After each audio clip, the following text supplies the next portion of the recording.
दोस्तों आज हम एक्सप्लेन करेंगे 2008 में मूवी स्लमडॉग मिलियनेयर। फिल्म की शुरुआत होती है मुंबई के जुहू स्लम में रहने वाले 18 साल के जमाल मलिक से, जिसे हम कौन बनेगा करोड़पति के मंच पर उस शो की होस्ट प्रेम कुमार के साथ देखते हैं। प्रेम कुमार जमाल को हॉट सीट पर बिठाता है और उसे इंट्रोड्यूस करवाता है। जमाल बताता है कि वो मुंबई से है और एक कॉल सेंटर में चाय बनाने का काम करता है। ये सुन के प्रेम कुमार उसका मजाक उड़ाते हुए कहता है कि जमाल मलिक एक चाय वाले के साथ शुरू करते हैं आज का खेल कौन बनेगा करोड़पति। जमाल सारे सवालों के सही जवाब देता है, लेकिन आखिरी सवाल जो कि 2 करोड़ का है उसे पूछने से पहले शो का होस्ट प्रेम कुमार जमाल को पुलिस के हवाले कर देता है। पुलिस स्टेशन में कांस्टेबल श्रीनिवास उसे बहुत टॉर्चर करता है, लेकिन जमाल उन्हें अपने नाम और काम के अलावा कुछ भी नहीं बताता। अगले दिन सुबह सीनियर इंस्पेक्टर आता है और जमाल से पूछता है कि तुमने चीटिंग कैसे की, किसी माइक्रोफोन से या किसी मोबाइल के जरिए, या फिर कोई ऑडियंस में बैठकर तुम्हें सवालों के जवाब दे रहा था। मगर जमाल उन्हें कुछ भी नहीं बताता और सीनियर इंस्पेक्टर के कहने पर जमाल को इलेक्ट्रिक शॉक दिया जाता है, जिसकी वजह से वो बेहोश हो जाता है। अब जमाल के कुछ भी ना जवाब देने पर उस सीनियर इंस्पेक्टर को बहुत गुस्सा आता है। तभी कांस्टेबल श्रीनिवास उसे कहता है कि हो सकता है कि सारे सवाल उसे पहले से ही आते हो। इस पर वो इंस्पेक्टर कहता है कि बड़े से बड़े प्रोफेसर्स, डॉक्टर्स, लॉयर्स इन सवालों के जवाब नहीं जानते और ये एक स्लम में रहने वाला लड़का इन सवालों के जवाब कैसे जानता होगा। तो वहाँ पीछे से जमाल कहता है कि मुझे उन सारे सवालों के जवाब आते थे। दरअसल जमाल को जो सवाल पूछे गए थे उन सब के जवाब कहीं ना कहीं उसकी जिंदगी में हुए हादसों से जुड़े थे। वो कैसे, ये हमें आगे दिखाया जाता है और हमें फ्लैशबैक में जमाल का बचपन दिखाया जाता है, जहाँ पर वो और उसका बड़ा भाई सलीम एक प्राइवेट जगह पर क्रिकेट खेल रहे थे। तभी वहाँ पर पुलिस वाले आते हैं और सभी बच्चे वहाँ से भागने लगते हैं। पुलिस भी उनका पीछा करती है। जैसे तैसे वो दोनों पुलिस को बचते बचाते अपनी माँ के पास पहुँचते हैं, तो वहाँ उनकी माँ पुलिस वालों से माफी मांग के उन दोनों को बचा लेती है। अगली सुबह वो दोनों देर से स्कूल पहुँचते हैं, जिसकी वजह से उनका टीचर उनका नाम बुक के 2 कैरेक्टर एथोस और पोर्थोस के नाम पर रख देता है। अब कहानी फिर से प्रेजेंट में आती है और पुलिस स्टेशन में वो कांस्टेबल कौन बनेगा करोड़पति का वो एपिसोड टीवी पर लगाता है। वो सीनियर इंस्पेक्टर जमाल से पूछता है कि मैं कैसे यकीन करूं कि तुम्हें सारे सवालों के जवाब आते थे। तो जमाल उन्हें सारे सवालों के जवाब के साथ अपने फ्लैशबैक की स्टोरी सुनाता है कि उसे सारे सवालों के जवाब कैसे आते थे। यहाँ टीवी पर शो का होस्ट प्रेम कुमार जमाल को 1000 रुपए के लिए पहला सवाल पूछता है कि 1973 में आई फिल्म जंजीर में मुख्य अभिनेता कौन थे। तब जमाल अपनी कहानी सुनाता है कि जब वो छोटा था तब अमिताभ बच्चन खुद अपने हेलीकॉप्टर से उसकी बस्ती में आए थे। वो अमिताभ बच्चन का फैन था और इतने भीड़ होने के बावजूद भी वो कैसे भी अमिताभ बच्चन का ऑटोग्राफ ले लेता है। ये देख के उसके भाई सलीम को गुस्सा आता है और शाम होने के बाद वो उस ऑटोग्राफ को कुछ पैसों के लिए बेच देता है, जिसकी वजह से जमाल बहुत ही उदास हो जाता है। अब कहानी फिर से प्रेजेंट में आती है, जहाँ पे जमाल पहले सवाल का सही जवाब देता है, ऑप्शन ए अमिताभ बच्चन। जिसके बाद जमाल इंस्पेक्टर से कहता है कि उन्हें तो सब जानते हैं। अब टीवी पर दूसरा सवाल पूछा जाता है कि इंडिया के नेशनल एम्बलम में 3 शेर के नीचे क्या लिखा है। जमाल को इस सवाल का जवाब नहीं पता था और वो ऑडियंस के हेल्प से इस सवाल का जवाब देता है। तो इंस्पेक्टर उसे कहता है कि इतने आसान सवाल का जवाब तो मेरी 5 साल की बेटी भी दे सकती है, फिर तुम क्यों नहीं दे पाए। इस पर जमाल उन्हें कहता है कि ऐसे बहुत से सवाल हैं जिनके जवाब कोई नहीं जानता, और वो उस इंस्पेक्टर से कुछ सवाल करता है, लेकिन इन सवालों के जवाब उसे भी नहीं आते थे और वो चुप हो जाता है। अब तक जमाल 2 सवालों के 4000 रुपए जीत चुका था। इसके बाद 16000 रुपयों के लिए जमाल को तीसरा सवाल पूछा जाता है कि भगवान राम की छवि में उनके दाहिने हाथ पर अधिकतर क्या होता है। तो जमाल फिर से अपने फ्लैशबैक की स्टोरी सुनाता है कि जिस बस्ती में वो रहता था वहाँ पर एक दिन अचानक हिंदू मुस्लिम दंगे शुरू हो गए और इस दंगे में उसकी माँ की मौत हो गई। हम दोनों भाई जैसे तैसे वहाँ से भाग गए और रास्ते में हमें भगवान राम के कॉस्ट्यूम में एक लड़का नजर आया, जिसके दाहिने हाथ में तीर और धनुष था, जिसे याद करके वो प्रेजेंट में तीसरे सवाल का सही जवाब देता है। फिर शो का होस्ट प्रेम कुमार कहता है कि यहाँ हम लेंगे एक छोटा सा ब्रेक। ब्रेक के दौरान प्रेम कुमार जमाल से कहता है कि इतने पैसे लेके चले जाओ क्योंकि अगला सवाल तुम्हारे औकात से बाहर होगा। अब ब्रेक के बाद प्रेम कुमार 2.5 लाख रुपयों के लिए अगला सवाल पूछता है कि दर्शन दो भगवान ये भजन किस कवि की रचना है। अब ये सवाल सुनने के बाद जमाल फिर से अपनी कहानी सुनाता है कि उसे यह जवाब कैसे पता था। उनके माँ के मर जाने के बाद उन दोनों भाइयों के पास कोई भी घर नहीं था, क्योंकि उनकी बस्ती और घर दोनों दंगे में चल चुके थे, इसलिए वो जहाँ जगह मिली वहीं सो जाया करते थे। ऐसे ही एक दिन बहुत बारिश हो रही थी और दोनों भाई एक खुले पड़े कंटेनर में बैठे थे। तभी जमाल को एक लड़की बारिश में भीगती हुई नजर आती है और वो उसे अपने पास बुला लेता है। वो उसे पूछता है कि तेरी अम्मी अब्बा है, तो वो लड़की कहती है कि नहीं। उस लड़की का नाम लतिका था। फिर लतिका भी उन दोनों के ग्रुप में शामिल हो जाती है। वो तीनों कचरा डंप करने की जगह पे अपने लिए एक टेंट खड़ा करते हैं। एक दिन जब वो तीनों उस टेंट में सो रहे थे, तभी वहाँ पर एक आदमी आता है और उन्हें कोल्ड ड्रिंक पिलाकर अपने साथ गाड़ी में कहीं ले जाता है। वहाँ पर उनके जैसे और भी कई बच्चे थे। वो उन सबको खाना खिलाता है, जिससे वो सब सोचते हैं कि वो बहुत ही अच्छा आदमी है। लेकिन वो आदमी तो मनन नाम का एक गैंगस्टर था, जो बच्चों को किडनैप करके उनसे भीख मंगवाना चाहता था। आगे हम देखते हैं कि सलीम मनन का खास आदमी बन जाता है, क्योंकि वो भी उसी की तरह बेरहम और पत्थर दिल था। अब अपने बॉस के कहने पर सलीम सभी बच्चों को समझाता है और सारे बच्चे जाकर सिग्नल पे भीख मांगने लगते हैं। वो लतिका को एक छोटी बच्ची देकर कहता है कि अगर तेरे पास रोते हुए बच्चे रहेगी तो तुझे ज्यादा पैसे मिलेंगे। अब इस बात को और अच्छे से करने के लिए मनन ये तय करता है कि वो बच्चों को अंधा कर देगा और इसके लिए वो सबसे पहले अरविंद को चुनता है, क्योंकि अरविंद की आवाज अच्छी थी और वो बहुत ही अच्छे से गाना गाता था। अरविंद उन्हें दर्शन दो भगवान ये भजन गा के सुनाता है। उसके बाद वो लोग उसे बेहोश करके उसकी आंखों में खौलता हुआ गर्म तेल चम्मच से डाल के उसे चम्मच से उसे अंधा कर देते हैं। अब सलीम भी वहाँ ये सब देख रहा था। तभी मनन सलीम को वहाँ जमाल को लाने के लिए कहता है, लेकिन सलीम अपने भाई जमाल के साथ ये सब नहीं होने देना चाहता था। तो मनन उसे कहता है कि तुम क्या चाहते हो, मेरी तरह डॉन बनना या इन सब की तरह भीख मांगना। तो सलीम डॉन बनने के लिए जमाल को बुलाने के लिए जाता है। यहाँ जमाल और लतिका एक साथ बैठे थे। जमाल लतिका से कहता है कि बस मनन को मेरा गाना पसंद आ जाए तो हमें बहुत पैसे मिलेंगे, फिर हमें भीख भी नहीं मांगनी पड़ेगी और तू, मैं और सलीम हार्बर रोड पर बंगले में रहेंगे। तो भी वहाँ सलीम उसे बुलाने आता है। तो जमाल लतिका से कहता है कि मेरी बारी आ गई। ऐसा कह के वो सलीम के साथ जाने लगता है। जमाल बहुत ही खुश था, क्योंकि उसे उन लोगों के असली प्लान के बारे में नहीं पता था। वो वहाँ पहुंचकर मनन के सामने दर्शन दो भगवान ये भजन गाता है और लतिका भी ये सब दूर से देख रही थी। अब इससे पहले कि वो लोग जमाल को बेहोश कर देते, सलीम जमाल को कोड वर्ड में कहता है कि एथोस यहाँ से भाग जाओ और वो दोनों वहाँ से भागने लगते हैं। अब उन दोनों को भागता हुआ देखकर लतिका भी उनके पीछे भागने लगती है। तीनों भागते हुए रेलवे ट्रैक पर पहुँचते हैं और साथ ही साथ मनन के आदमी भी उनका पीछा कर रहे थे। अब उन गुंडों के हाथ आने से पहले वो दोनों भाई चलती ट्रेन में चढ़ जाते हैं और इससे पहले कि लतिका ट्रेन में चढ़ पाती, सलीम उसका हाथ छोड़ देता है और लतिका को मनन के आदमी पकड़ लेते हैं। जिसके बाद जमाल सलीम को बहुत मारता है कि उसने लतिका का हाथ क्यों छोड़ा, हमें वापस जाना चाहिए। इस पर जमाल उसे कहता है कि अगर हम वापस गए तो खत्म, वो तेरी आंख निकालने वाला था, वो भी चम्मच से, और तू लतिका की फिक्र मत कर, उसका काम चल जाएगा। अब प्रेजेंट में जमाल उस सवाल का सही जवाब देता है।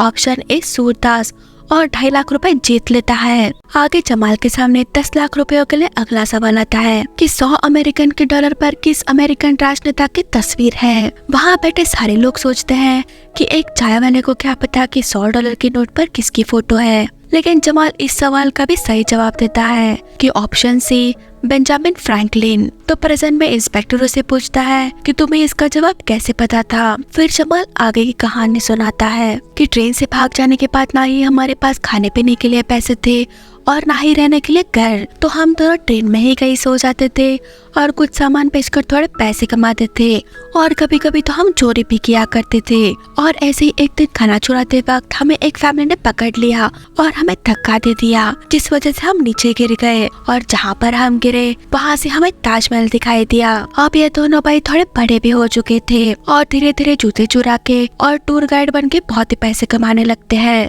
वहाँ फॉरेनर्स भी आते थे, जिस वजह से उन्हें डॉलर्स भी मिलते थे।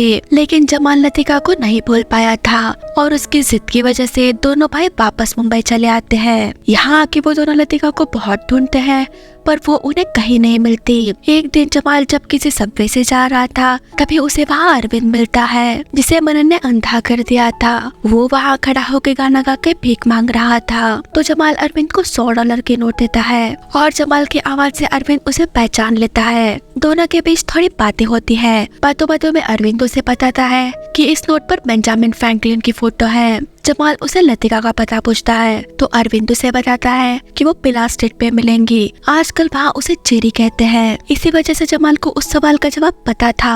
अब प्रेजेंट टाइम में इंस्पेक्टर जमाल से पूछता है कि अब लतिका कहाँ है। तो जमाल आगे की कहानी बताता है कि अरविंद से लतिका का पता लेने के बाद हम दोनों भाई पिला स्ट्रीट पहुँचे। दरअसल वो एक रेड लाइट एरिया था जहाँ हमें लतिका मिल गई और वो हम दोनों को देखकर बहुत खुश हो गई। वहाँ हमें पता चला कि मनन लतिका को बेचने वाला है। फिर हम दोनों लतिका को वहाँ से लेके जा ही रहे थे, तभी मनन वहाँ आके हमें रोक लिया। तभी सलीम ने रिवॉल्वर निकाली और मनन पे तान दी और उससे पैसे मांगने लगा, लेकिन तभी सलीम ने मनन पे फायर करके उसे मार दिया और हम दोनों लतिका को लेकर वहाँ से भाग गए। फिर हम टीवी पर देखते हैं कि जमाल को अगला सवाल ये पूछा जाता है कि रिवॉल्वर का आविष्कार किसने किया। तो जमाल इसका सही जवाब देता है कि ऑप्शन ए सैमुअल कॉल्ट और 25 लाख रुपए जीत जाता है। फिर एक दिन जब सलीम घर वापस आता है तो लतिका और जमाल को एक रूम में देखकर उसे बहुत गुस्सा आता है और वो लतिका से बदतमीजी करने लगता है। ये देख के जमाल उसे लड़ने लगता है और इसी लड़ाई के दौरान सलीम जमाल पर रिवॉल्वर तान देता है और कहता है कि अगर तू चुप नहीं बैठा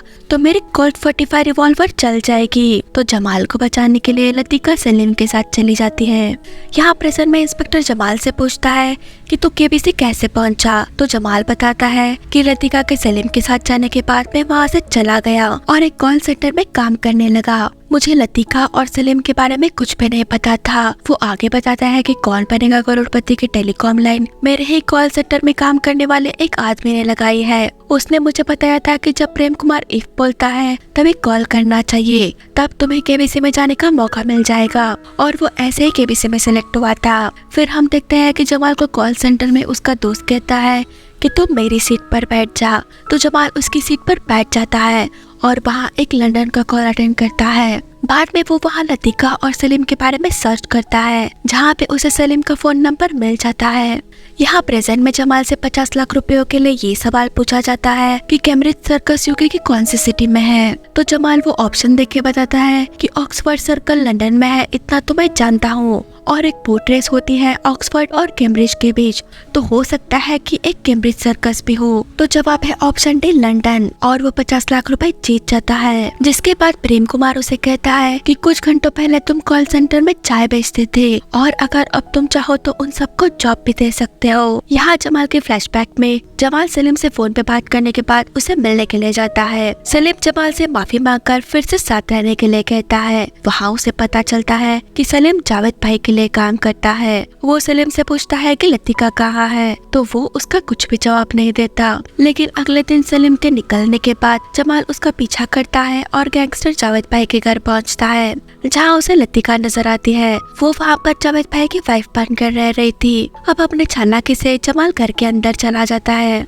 जब वो लतिका से मिलता है तो दोनों काफी इमोशनल हो जाते हैं। तभी जावेद घर वापस आता है तो लतिका जमाल को नया बर्तन धोने वाला बताकर उसे बचा लेती है। जमाल ये नोटिस करता है कि लतिका कौन बनेगा करोड़पति शो देखती है। वो लतिका से कहता है कि पता नहीं लोग ये शो क्यों देखते हैं। तो लतिका उसे बताती है कि ये शो उसे एक अलग दुनिया में ले जाता है, जहाँ उसे खुशी मिलती है और लोगों के सपने सच होते थे। उसे भी ये उम्मीद मिलती है कि उसके भी सपने एक दिन सच होंगे। जमाल उसे कहता है कि तुम मेरे साथ चलो, लेकिन लतिका उसे मना कर देती है और जमाल से वहाँ से जाने के लिए कहती है, इससे पहले कि जावेद भाई को उसके बारे में पता चल जाए। जाते जाते जमाल अपने प्यार का इजहार करता है, पर लतिका उसे कहती है इन सब के लिए अब बहुत देर हो चुकी है। जमाल उसे कहता है कि वो हर रोज 5 बजे बीटी स्टेशन पर उसका इंतजार करेगा। ऐसा कह के वो वहाँ से चला जाता है। ऐसे ही वो हर रोज लतिका का स्टेशन पर इंतजार करता था। फिर एक दिन उसे स्टेशन पर लतिका दिखाई देती है। लतिका भी जमाल को देख लेती है, लेकिन इससे पहले कि वो मिल पाते, जावेद के आदमी जिसमें सलीम भी था वो लतिका को वहाँ से उठाकर ले जाते हैं। यहाँ हमें ये भी पता चलता है कि जमाल को चीटिंग के लिए क्यों पकड़ा गया था। दरअसल जमाल को अगला सवाल ये पूछा गया था कि क्रिकेट के इतिहास में किस बल्लेबाज ने सबसे ज्यादा सेंचुरीज लगाई है। उसके सामने 4 ऑप्शंस आते हैं, लेकिन जमाल को इस सवाल का जवाब नहीं पता था। और तभी शो में ब्रेक आता है, जिसके बाद वॉशरूम में शो का होस्ट प्रेम कुमार जमाल को बताता है कि सही जवाब है ऑप्शन बी। लेकिन ब्रेक के बाद जमाल उस सवाल के जवाब के लिए 50-50 लाइफलाइन यूज करता है। अब उसके पास 2 ऑप्शन बचते हैं, बी और डी, और जमाल ऑप्शन डी जैकहॉप सिलेक्ट करता है। उसका जवाब जवाब सुनकर प्रेम कुमार शॉक था, क्योंकि जमाल ने उसका बताया हुआ ऑप्शन सिलेक्ट नहीं किया था।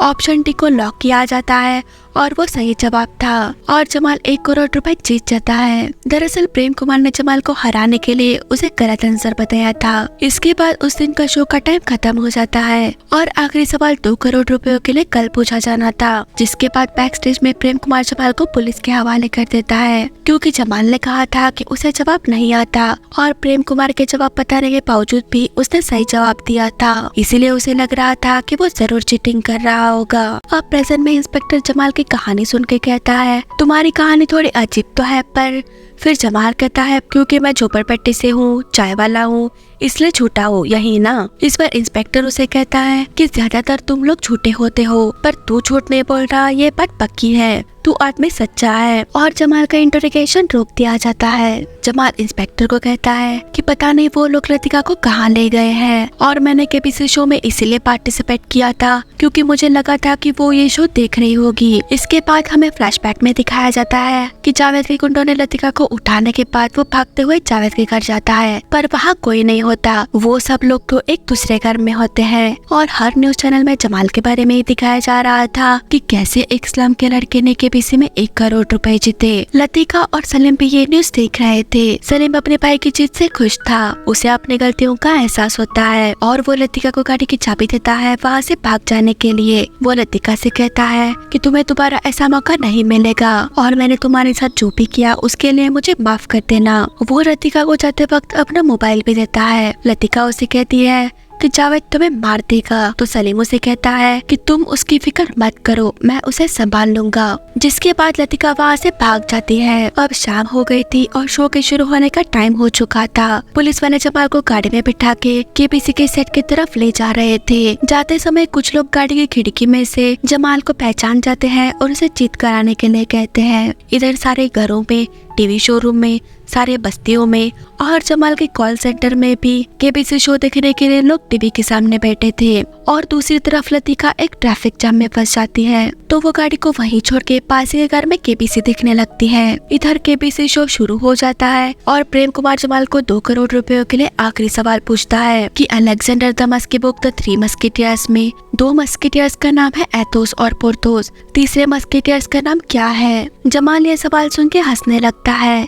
क्योंकि उसे उस सवाल का जवाब नहीं पता था। प्रेम कुमार उसे पूछता है, तो क्या तुम 1 करोड़ रुपए लेकर घर जाना चाहोगे? तो जमाल कहता है कि नहीं, मैं खेलूंगा। वो अपनी आखिरी लाइफलाइन फोन अ फ्रेंड यूज करता है और अपने भाई सलीम को फोन करता है, लेकिन सलीम का फोन तो लतिका के पास था, तो वो उस फोन को उठाती है। लतिका को भी इस सवाल का जवाब नहीं पता था और फोन कट हो जाता है। इधर जावेद के अड्डे पर टीवी पे लतिका की आवाज सुन के जावेद को पता चल जाता है कि लतिका भाग चुकी है। वो सलीम को भी वहाँ ढूंढने लगता है, पर सलीम तो एक बाथरूम के बाथटब में पैसे भर रहा था। और यहाँ शो में जमाल उस सवाल का जवाब ऐसे ही गैस करके ऑप्शन ए चूज करता है, एरामिस। जिसके बाद प्रेम कुमार कहता है कि ये जवाब सही है और तुम 2 करोड़ रुपए जीत चुके हो। और सारी पब्लिक जो शो को लाइव देख रही थी वो बहुत खुश हो जाती है, जैसे कि वो खुद ही जीत गए हो। यहाँ दूसरी तरफ जावेद सलीम को बाथरूम का दरवाजा ओपन करने के लिए कहता है। जब सलीम दरवाजा नहीं खोलता तो वो दरवाजा तोड़ के अंदर आते हैं। यहाँ सलीम अंदर पैसों भरे बाथटब में बैठा था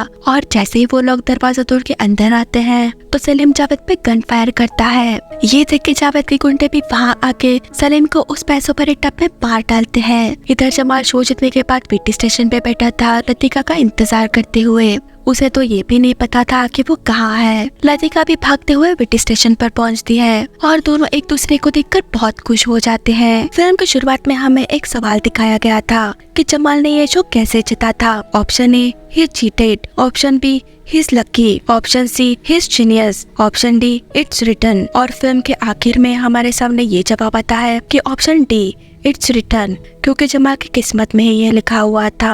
और इसी के साथ ये मूवी यही खत्म हो जाती है। तो दोस्तों, आपको हमारा ये एक्सप्लेनेशन कैसा लगा हमें कमेंट सेक्शन में जरूर बताना और वीडियो को लाइक और चैनल को सब्सक्राइब जरूर करना।